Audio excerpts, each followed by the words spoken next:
안녕하세요. 결혼한 지 아직 1년이 안 되는 새 신부 30살 여자입니다. 요즘 세대의 사람들이 결혼을 늦게 하기도 하고 아예 안 하기도 하고 1인 가정도 많이 늘었잖아요. 그래서인지 저는 30살이 된 올해 결혼을 하면서 신부가 참 어리단 소리를 여기저기서 많이 들었습니다.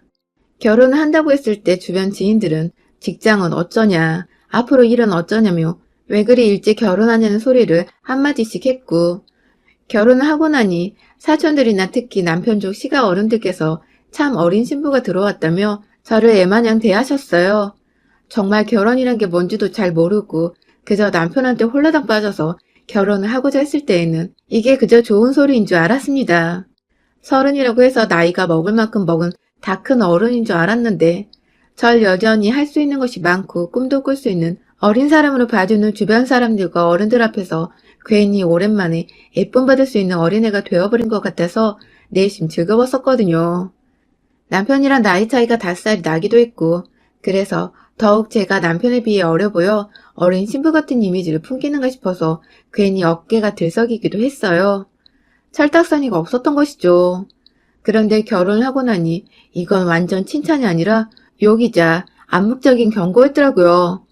어리니까 철없이 보이고 어리니까 막대하고 막 부려도 되는 연약한 존재일 것이란 사람들의 시선에서 비롯된 말이었던 것입니다. 저는 이걸 결혼을 하자마자 바로 눈치채 버렸어요. 결혼 전에는 전혀 생각지도 못했었는데 말입니다. 저를 마냥 예뻐 죽겠는 막내딸처럼 대해주시던 시어머님은 결혼 전부터 저를 아가라고 불러주시며 참 다정하게 챙겨주셨어요. 제가 그닥 살가운 성격이 아니었던지라 다른 여자들처럼 살랑살랑 애교를 부리며 다가가 드리진 못했었지만 나름 갖춰야 할 예의를 다 갖추며 남편을 생각해서라도 진심으로 대해드리려고 노력을 했죠. 저한테는 한없이 어린아이라 딸 하나가 진짜 생겨버린 것 같다며 자기 집으로 얼른 호적파서 새로 들어오란 농담을 건네실 정도로 저를 가족처럼 생각해 주셨고요. 결혼식 올리던 날에도 남편과 함께 손 꼭 잡고서 하객들 인사드리고 있을 때 찾아오셔서는 울먹거리며 제게 우리 집 사람이 된 걸 환영한다고 깊은 포옹을 해주기도 하셨어요. 그 바람에 제 주변에 있던 저희 부모님이나 친구들까지 모두 세상에서 가장 착하고 좋은 시어머니를 만났다며 보기 좋아했고요. 하지만 정작 결혼을 하고 보니 시어머니를 감싸고 있던 투명한 껍질들이 모조리 벗겨진 것 같았어요. 사람들의 눈치를 살살 보면서 저를 껴안아 주시던 그 시어머니의 모습이 살짝 부담스러웠는데 제 생각이 맞았더라고요. 결혼식 날 그 포옹은 단지 사람들에게 잘 보이고 싶어 했던 시어머니의 쇼였을 뿐이고 실상은 우리가 아는 막장 드라마 속의 시어머니와 다를 것이 없었습니다. 아니 오히려 더 심하셨죠.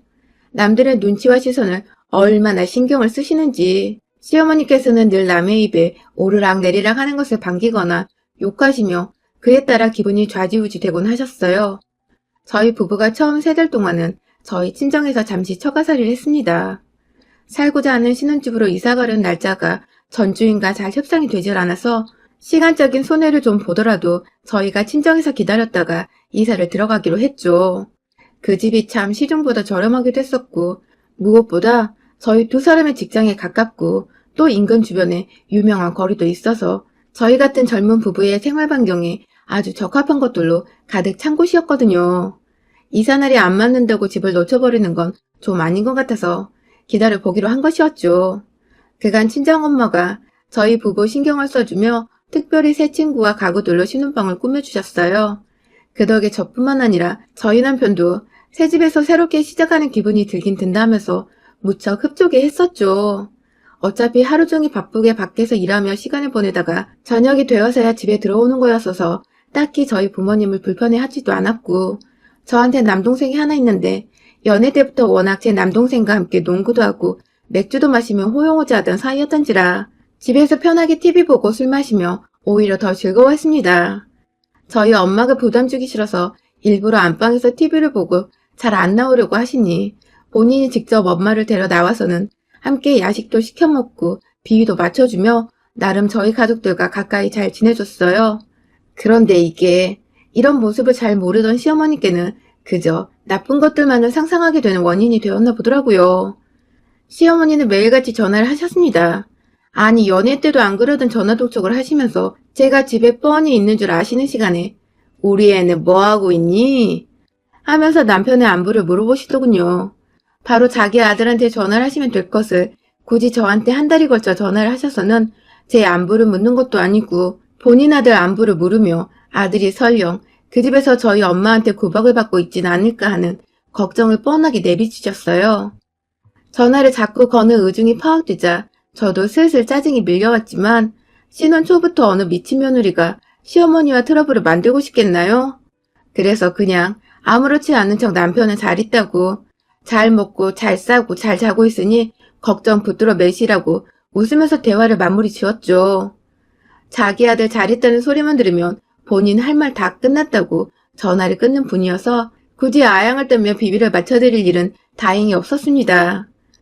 엄마 같은 시어머니실 거라 생각해서 좋은 감정들을 쭉 가져오고 있었다가 결혼을 하면서 자꾸만 이런 식의 전화대화만 오고 간 터라 기분이 조금씩 상해가다 결국 저도 시어머니에 대한 환상이 와르르 무너져 내려버렸죠. 여기 사연에 많이 나왔던 말처럼 진짜로 시어머니가 친정 엄마 같은 존재는 될 수 없다는 것을 말이죠. 그렇게 저희 친정에서의 3달 동안 저희 부부는 너무나도 잘 먹고 잘 자며 보냈습니다. 남편은 엄마가 사위진다고 한상 가득 차렸던 저녁밥을 먹다 결국 결혼식 때보다 4kg나 더 쪄버렸고요. 그 바람에 입던 옷이 안 맞는다며 출근할 때 양복 바지를 못 입겠다고 우픈 투정을 부리다가 저희 친정 아버지한테서 양복 한 벌도 얻어 사입었네요. 남편은 정말 저희 부모님께 아들처럼 그리고 제 남동생에겐 형처럼 잘 대해줬고 잘 어울려주는 모습에 저는 남편 보기가 늘 고맙고 또 미안했습니다. 얼른 신혼집으로 들어가서 지금보다 더 편한 환경에서 우리 남편 우쭈쭈 해주며 신혼다운 신혼을 맞이해보겠다고 굳은 다짐도 했죠. 그러다 신혼집이 드디어 입주 준비가 완료되었고 저희는 전 주인이 나가자마자 인테리어에 도배까지 싹 다 하고는 예쁘게 꾸며놓은 집으로 들어갔어요. 이삿날은 저희 부부가 모두 월차를 냈고 친정 부모님께서도 찾아오셔서 마무리 집 청소까지 싹 도와주셨고요. 이사를 젊을 적부터 아빠 없이 많이 해보신 저희 엄마는 만능주부 아니랄까봐 엄청나게 빠른 속도로 집을 치워주셔서 저희 부부가 오히려 할 일이 없을 정도였답니다. 그렇게 청소까지 다 마무리 짓고는 남편이 너무 죄송하고 감사하다며 집 근처 근사한 중식당에 데려가 맛있는 밥도 사줬어요. 그렇게 신혼집에서 첫날밤을 보낸 다음날, 그날은 정확히 금요일이었는데요. 아침부터 시어머니가 저희 신혼집으로 찾아오셨습니다. 전날 밤에 갑자기 집 주소를 문자를 보내달라고 남편한테 문자를 보내셨길래 조만간 연락하시고 찾아오시겠거니 했는데 말도 없이 다음날 아침이 되자마자 집에 오셨더라고요. 저희는 출근을 해야 하는데 말이죠. 출근을 해야 하니 혼자 계시거나 오늘은 그냥 가시라고 말씀을 드렸더니 당당히 주인이 없는 집에서 하루 종일 기다리겠다고 대답을 하신 시어머니. 여간 찜찜한 게 아니었습니다. 엄연히 저희 집인데 안주인도 없는 신혼집에 시어머니가 혼자 계시다니. 하루 종일 시어머니 점심 걱정에 간식 걱정에 그리고 뭐라도 마음대로 건드리실까봐 하는 걱정에 일이 손에 안 잡혔어요. 계속 시어머니께 전화를 드려 안부를 묻고 해놓은 반찬이며 사놓은 음식도 없어서 회사에서 배달앱으로 음식까지 주문해드리고 아주 정신없는 금요일이었죠. 그러다가 퇴근을 해서 후다닥 집으로 가보니 남편도 이미 퇴근을 했더라고요. 시어머니께 뭐라며 하루를 보내셨냐고 하니 한참을 대답을 할까 말까 하시더니 씹으면 너무 매정해 보일까 싶으셨는지 겨우 입을 여신 시어머니는 저한테 핀잔 아닌 핀잔을 늘어놓으셨어요. 제가 출근을 하는 바람에 며느리 밥도 제대로 못 먹으며 하루를 보냈다고 기분 나쁜 표정을 지으시더라고요. 그날 하필 남편이 일찍 퇴근을 먼저 했다면서 시어머니 밥을 혼자서 막 차리고 있었는데 자기 아들이 부엌에서 밥하는 걸 보니 시어머니가 또 기분이 안 좋으셨나 보더라고요. 저희는 금요일에 출근하는 직장인이고 직장인이 맘대로 회사를 빠질 수도 없는 건데 그간 아들 출근하는 거 보면서 잘 아셨을 만한 분께서 이러시니 좀 당황했습니다. 결국 제 손으로 밥을 차려내란 뜻인데 어떤 의중에서 한 말씀인지 눈에 훤히 보이니까 다음날이라도 밥을 차려드리기가 싫더라고요. 그래서 그냥 저희는 직장인이니 다음부턴 주말에 찾아와 달라고 그땐 맛있는 며느리 밥 차려드리겠다고 말씀을 드리곤 곧장 씻겠다며 자리를 피했죠. 안방에 들어가 한숨을 푹 쉬었는데 뒤따라온 남편이 그걸 듣고는 미안하다고 뒤에서 꼭 껴안아줬어요. 본인도 당황을 했는데 전 얼마나 당황을 했겠냐며 제 마음을 마치 훤히 들여다본 것처럼 제 기분을 이해해 주더라고요. 그 바람에 저도 남편을 봐서라도 시어머니께 철판을 깔고서라도 웬만큼 비율을 맞춰드리자며 스스로 최면을 걸었습니다. 표정 관리도 잘 못하는 편이고 할 말은 하고 사는 편인데 왜인지 상대가 시어머니다 보니 저도 쉽사리 제가 하고 싶은 대로 하면서 살 수는 없었어요. 이게 바로 며느리의 책임감이구나. 결혼의 현실이구나 싶었답니다. 그 후 시어머니는 주기적으로 며느리 밥을 얻어먹으러 신혼집에 찾아오셨어요. 집이 가까운 것도 쉽게 찾아올 만한 이유가 되었고요. 설렁설렁 산책할 겸 여행하는 기분으로 지하철을 타고는 저희 집에 찾아오시던 시어머니는 급기야 저희가 모두 출근해 있는 와중에 집에 멋대로 찾아오셔서는 집 비밀번호를 물어보며 먼저 들어가겠다고 연락이 오셨어요.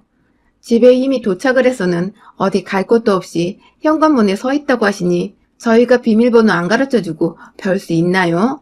그래서 싫은 거 무릅쓰고 비밀번호를 가르쳐드렸고 저희 어머님은 또다시 안주인도 없는 집에서 하루를 내내 계셨죠.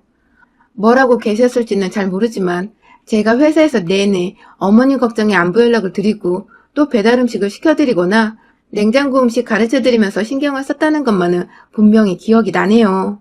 그러다가 한 3주 전이었나? 이번엔 시어머니가 조금 다른 방법으로 저를 놀래키셨어요. 무작정 집에 오셨던 것은 아닌데 대뜸 본인 친구들을 집에 데려가겠다며 전날 잠들기 전 갑자기 연락을 해오신 겁니다. 남편이 아닌 저한테 직접 전화가 와서는 시덥지 않은 말들을 하시면서 자꾸만 내일 뭐하냐, 뭐 먹을 거냐고 물어보시더니 결국 막판에 본론을 꺼내시더라고요. 다가오는 본인 생일을 어디 가서 하지 말고 코로나로 불안하니 집안에서 해먹자며 그리고 그 자리에 본인 친구들을 데려가도 되겠냐고 말입니다. 솔직히 지금 글을 쓰면서도 열이 팍 받는데요. 그 당시는 정말 너무 황당하더라고요. 결혼하고 첫 해에 맞이하는 시어머니 생신이시니 저도 나름대로 열심히 준비를 하고 있긴 했었는데 먼저 연락이 와서는 제가 차려준 생일상을 먹고 싶다 하신 것부터 시아버지와 단둘도 아닌 본인 친구분을 데리고 무작정 예고도 없이 다음날 찾아오시겠다니 제 회사는 어쩌고 생일상을 준비할 제 시간은 어쩌냐 말입니다. 남편 저녁상 차리는 것도 매번 뭘 만들어줘야 할지 몰라서 고민하고 신경이 쓰이는 와중이었는데 집들이도 안 한 코로나 시국에 갑자기 우르르 몰려오시는 어머님들의 밥상을 차리니 오밤중에 완전히 날벼락을 맞은 기분이었어요. 남편은 옆에서 저만큼 놀래서 다시 시어머니께 전화를 드려 약속을 취소하라는 말을 하기 딱 직전까지 화가 나 있었고 저는 그걸 구태여 말렸습니다. 다른 것도 아닌 생신 때문인데 이번에 잘못 보였다가 평생의 결혼 생활이 시어머니께 구박을 받으며 살 것만 같았거든요. 제 결혼 생활을 위한 일종의 아부를 두 눈 꼭 감고 부려보기로 한 것이죠. 그렇게 다음날 저는 회사에 반차까지 써서는 점심시간이 딱 지나자마자 집에 왔습니다. 겨우 반나절 일했는데도 일이 손에 안 잡히는 거 당연했고 급하게 일을 해야 하긴 하는데 요리할 부담감에 정신이 미쳐서는 앉은 자리에서 내내 다리를 떨다 왔어요. 급하게 집 오는 길에 마트에서 한가득 장도 보고 어머님 친구분들이 모두 약속을 오후 5시로 잡아두신 바람에 최대한 시간 안 들이고 후다닥 끝내버릴 수 있는 것들로 메뉴를 구상했습니다. 그래도 나름 감자와 유행하는 중국 당면까지 들어간 갈비찜에 싱싱한 조개가 들어간 시원한 미역국, 손 많이 가는 잡채, 그리고 요즘 집들이 인스타에 많이 나오는 토마토 모짜렐라 카프레제까지 메인부터 자잘한 음식까지 모든 걸 다 푸짐하고 예쁘장하게 준비를 했어요. 그리고 드디어 약속 시간을 1시간 정도 남겨뒀던 오후 4시에 뜬금없이 어머님을 포함한 친구분들이 우르르 집에 도착을 하셨습니다. 무려 1시간이나 일찍 집 구경을 하겠다고 집에 오신 겁니다. 살다 며느리 집을 구경한다고 친구들을 우르르 데려오는 시어머니는 정말 처음 봤어요.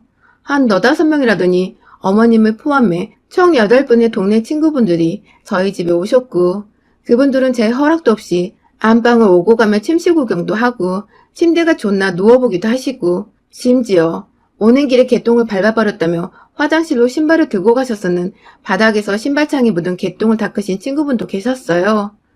어느 곳 하나 집중을 할 수도 없을 정도로 총체적 난국인 분위기였습니다. 급하게 식탁 위에 놓아뒀던 음식들을 거실에 펴놓은 상에다가 옮겼어요. 신혼집이라 수저가 그리 많지 않았어 급하게 배달음식 몇 번 시켜 먹다 받은 나무젓가락을 놓았고요. 나름 긴 상에 요리가 아주 꽉 차게 채워 진열을 했습니다. 어머님들도 막 맛있겠다고 고맙다고 칭찬을 해주셨어요. 그런데 저희 어머님은 계속 뚱하게 계시더라고요. 뭐가 내심 마음에 안 드는 눈치였어요. 혹시 생일상인데 생일 케이크가 없어서 그런가 싶어서 자리를 억지로 만들어 케이크까지 딱 올려다 놨는데 그래도 계속 표정이 뚱해 있으셨죠. 어머님들의 분위기는 대체로 좋은데 전 며느리긴 며느리인지 계속해서 우리 어머님 표정만 보였고 뭔지 모를 눈치에 안절부절 못하며 앉아 있었는데 잘 먹고 있다가 중간쯤 어머님이 절 쳐다보지도 않은 채 첫마디를 딱 내뱉으셨어요. 이게 다 풀떼기 아닌 뭐냐고 말입니다. 아니 가운데에 큼지막한 갈비도 있는데 주변에 고기 안 들어간 요리들이 있다고 이게 다 풀떼기라던 시어머니. 속상하더군요. 잡채 안에도 고기가 들어있었고 미역국에는 소고기보다 비쌌던 조개가 들어있었는데 뭐 일이 극단적인지 고기가 없다시는 우리 어머님. 순간 어이가 없는데 더 웃긴 건 주변의 어머님들의 분위기가 그 순간부터 싹 변해버렸단 겁니다. 마치 어머님과 같이 작당이라도 미리 했었다는 듯이 어머님이 야채밖에 없다는 하소연하니 다른 어머님들도 그 순간 맛있게 먹던 걸 자제하고는 그러고 보니 고기가 가운데 갈비찜밖에 없었네 하면서 저한테 핀잔을 주셨어요. 며느리가 정성을 덜 쏟았다고 말이죠. 그러자 어머님은 기다렸다는 듯이 말씀하셨어요. 그러니까 그래서 내가 지금 밥이 목구멍으로 들어가는지 코로 들어가는지도 모르게 기분이 더럽잖아 하고 말입니다. 순간 제 얼굴이 빨개졌어요. 전날부터 지금까지 내내 잘 보이려고 애쓴 제 노력이 한순간에 개차반이 된 기분이었달까요? 그때 시어머니가 결정타를 날리셨습니다. 글쎄 카프레제에 있는 토마토를 집어서는 이게 토마토 자르고 치즈 자르고 해서 테트리스를 해놓은 거냐며 음식 갖고 장난쳤다고 옆 친구분들을 보고선 막 자지러지게 비웃더라고요. 그게 뭔 요리인 줄은 아시는 건지 알고서도 이걸 테트리스라고 비꼬셨던 건지 며느리 노릇하기 정말 힘들더군요. 확 그냥 다 엎어버리고 싶었습니다. 내가 누구한테 잘 보여야 하는지도 모르겠었고 해봤자 결과가 이 모양이니 의욕도 없었죠. 그래서 결국 혼자 일어나서 상차림을 다 치워냈어요. 어머님들이 하나같이 어이없다며 절 째려보고 있는데 뻔뻔하게 철판을 깔고는 음식들을 모조리 끄집어내서 부엌 싱크대로 처박아 버렸습니다. 웅성웅성대며 친구분들이 하나같이 저한테 쫄기 시작했어요.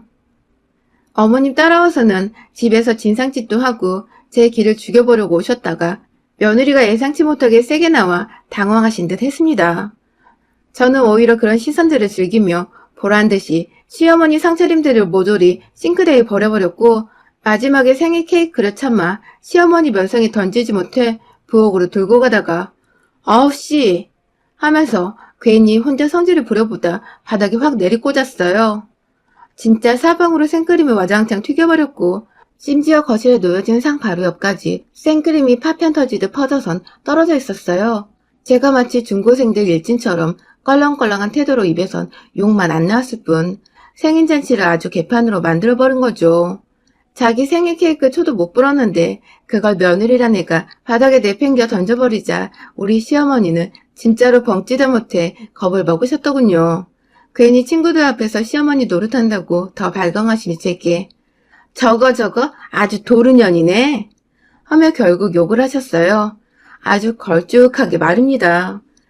결국 전 상위에 마지막으로 남아있던 시어머니가 무시한 카프레제 담긴 그릇을 들고는 확 다 부어버리는 신용을 해서 1차로 시어머니를 깜짝 겁먹게 한 뒤에 손으로 하나하나 토마토와 모짜렐라 치즈를 집어서는 머리 위에서 볼싸다고 하듯 찰싹찰싹 그 뺨을 향해 던져버렸어요. 소리가 어찌나 찰지고 딱 달라붙든지 던지는 그립감과 촉감이 아주 예술이더군요. 맞는 자신이 쪽이 팔렸는지 급하게 친구들을 밀어내며 빨리 집을 나가라고 막 쫓아내기 시작하신 어머님. 본인도 며느리한테 그딴 취급을 받는 꼴을 친구들한테 보이기가 카프레제를 맞아가면서도 싫으셨나 보더군요. 저요? 친구분들이 집을 미쳐 빠져나가시기 전에 보란듯이 그들 옆을 지나쳐 시어머니 앞으로 가 컵라면 하나를 딱 놔드렸습니다. 친히 거실층 뒤에 있는 전선에 전기코드까지 연결해서는 식탁 위에 전기포트까지 딱 올려놔드렸어요.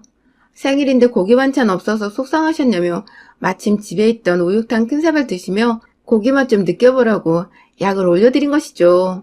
그걸 보고 친구분들 중 한 분은 심지어 웃기다고 풋 헛웃음을 지어 보이셨고, 그 바람에 다른 친구들은 죄인 마냥 그분을 끌고 집을 나가버리셨어요.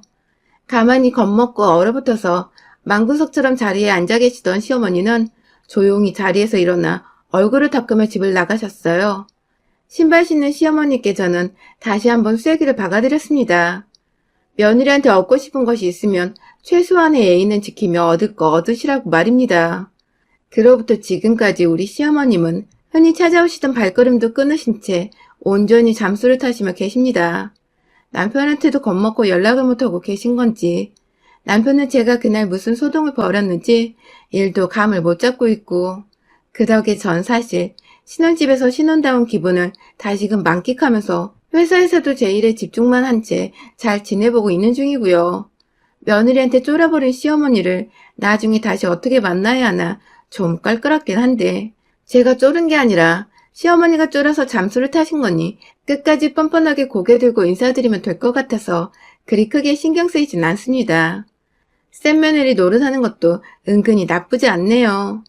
여러분의 생각은 댓글로 남겨주세요. 오늘도 시청해주셔서 정말 감사합니다.